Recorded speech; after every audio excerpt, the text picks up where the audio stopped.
Minutes right now, though. It's back on over to Steve and Barbara.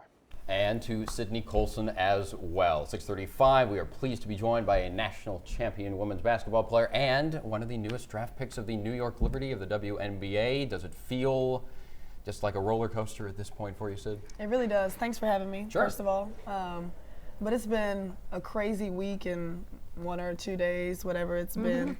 Just coming off of a national championship win and coming back home and having the crowd just receive us so well at Reed Arena, and it was just crazy for a lot of us to see because, you know, College Station is the football town and we get a lot of support for women's basketball, of course, but what we saw when we walked in there, it was unbelievable. You know, we were definitely excited to be there and happy that we could, you know, create some history for Texas A&M women's basketball. Sure. When the season first got started, I mean, obviously you go into every season with high hopes, but Absolutely. Did you have any idea it would end up this way? I really don't think that I did. Like you said, at the beginning of each season, we make our team goals, and it's always to make it to a Final Four, be in the national championship game, win a national championship game. But the fact that we were able to attain it this year with all the things that we went through, I was really proud of our team. And I think that after we lost to Kansas State, our team really took a turn for the better, and we really started playing together, and things were just uphill from there. How quickly then, after the national title and the celebration, did you start thinking, WNBA, am I going to get picked? Am I going to go to New York? What kind of timeline was that? It was crazy because I didn't find out that I was actually invited to go to the draft, like, in studio until before the Notre Dame game. And really, I didn't think that I would be able to go to the WNBA just because, you know, my stats on paper and stuff weren't really, you know, WNBA material in my opinion, but I was really fortunate and blessed enough to be able to have the opportunity. And when I was picked, I was just, you know, it felt like a big load off my shoulder just because I had been so nervous the whole time I was there. But it was an awesome feeling, and I couldn't be more excited where I'm going. Okay, now with everything that's been going on, you still have classes to deal with. You still have to get through the rest of the semester.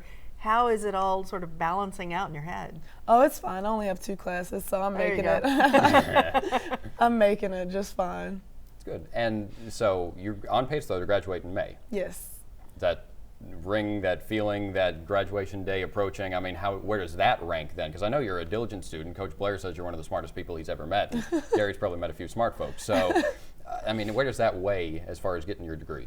I'm more excited to do that, of course. That's what every kid, you know, dreams about, walking across that stage. And of course, my parents are excited about it. And we were thinking that we were going to have to arrange something with the New York Liberty to see if I could be flown in to walk and then fly into New York for training camp because it starts on May 15th, but it turns out my graduation's on the 13th, so it works out perfectly. Works out very well. And I was going to ask about your parents. I mean, we know that for you, this is all very exciting. They have got to be just out of their minds right now because, like you said, you build up for college, you want that degree, right, and all of this happening all at the same time. Absolutely. They were so proud. A lot of my family got to go to the Final Four, and they were at the national championship game, and just for them to see where I had come, you know, since my freshman year and where this team had come from, it was just unbelievable for them. You know, they were very pleased, very proud, and I know that they'll be feeling the same way when graduation comes. Now, you won't be here for the next season, at least for the entirety of it. Maybe come back and visit every once in a while. But Definitely. What's your message to the fans? There's diehard fans that have been there with you throughout, and now there's a lot of folks, maybe not jumping on the bandwagon necessarily, but they're seeing the success and they're thinking, I have to be there. What's your message to those folks?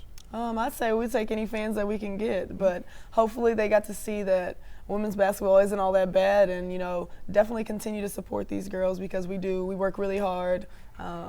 They deserve it, and I know that they're going to be really good once again next year and for years to come. So if you go ahead and jump on that bandwagon, you won't be disappointed. We're not going to kick anybody off since they didn't Absolutely get on not. immediately. Absolutely No. not. All Aggies welcome. Fair enough.